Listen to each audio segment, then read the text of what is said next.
What have you been singing about, Michael Cohen? That is the question you've got to imagine the White House is asking this morning after reports that the president's former lawyer has spent hours talking to special counsel prosecutors in the Russia investigation. Robert Mueller's tight-lipped team, well, they remains mum. But according to the reports, Cohen was questioned about Trump's business dealings and possible campaign ties with, you guessed it, Russia. He was also reportedly asked if Trump ever floated the idea of a pardon to his former confidant. Joining me now, former Assistant Watergate Special Prosecutor and PIN aficionado, Jill Wine-Banks, and former Assistant U.S. Attorney for the Southern District of New York, Eli Honig. All right, Jill.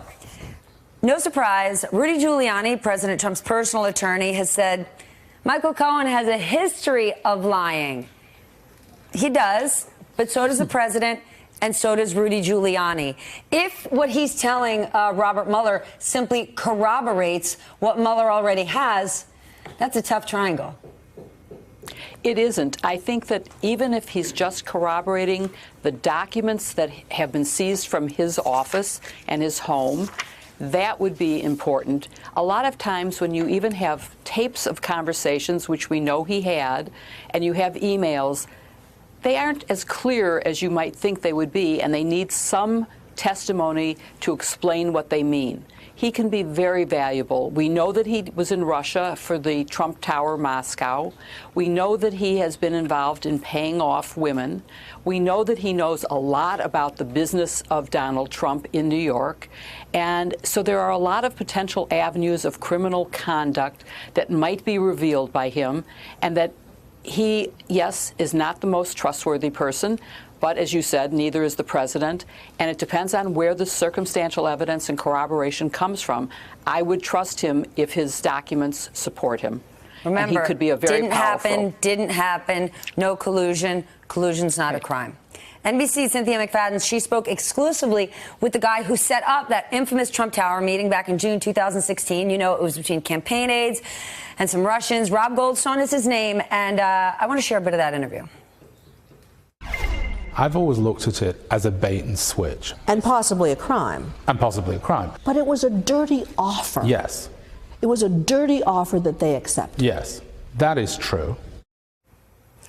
What's your take here? Yeah, so whether or not anything came out of that Trump Tower meeting, we've heard the defense of, well, we, the Trump people, never really got any dirt out of this. It doesn't really matter, legally speaking, because you still have a crime of conspiracy. So when that offer comes in by email... But what if it was a bait and switch, that they can say, I didn't know what it was about, I thought it was about the orphans? Still a conspiracy. So long as the Trump people got together and said, hey, we have this offer on the table from the Russians, and it looks like they did from the emails, you know, Trump Jr.'s famous, I love it if it is what you say it is. Love it.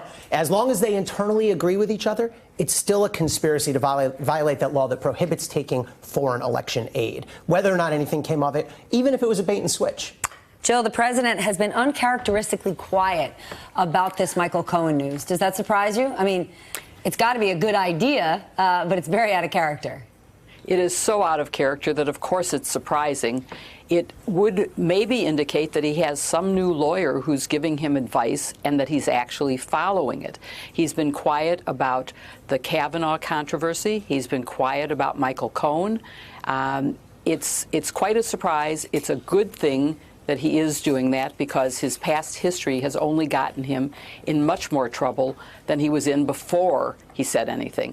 So if he keeps quiet, it's good. Maybe not for the news, but it's a good thing for his legal case.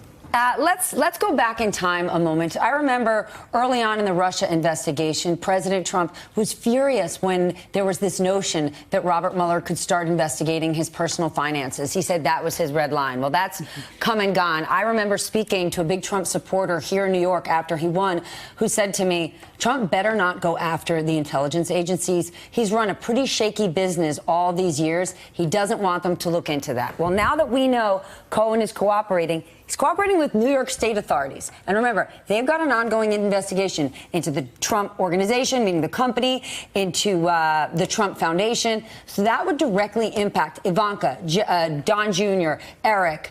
How significant would that be? Yeah, that could be huge. I mean, there's a couple different sort of scopes here, right? There's the scope that Mueller was given by the Department of Justice, which is fairly narrow, right? It's the potential Russian investigation and anything related. But the New York AG and even the Southern District of New York, which is part of DOJ, is not limited to that. And that's Trump's everything. Sure. Trump has been a politician for, what, 3 years? His business empire, his name, that's his world. Yeah, and there's nothing to prevent either of those offices from charging him. And I think if they do end up developing charges, financial fraud, tax fraud on the Trump org, on his children, on Jared Kushner, I think you're going to see some pretty strong reactions. But there's not a heck of a lot he can do in that case.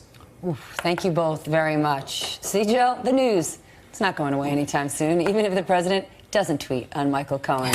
Hey, MSNBC fans, thanks for checking out our YouTube channel. Subscribe by clicking on that button down there and click on any of the videos here to watch the latest interviews and highlights. You can get more MSNBC for free every day with our newsletters. Just visit msnbc.com/newsletters to sign up now.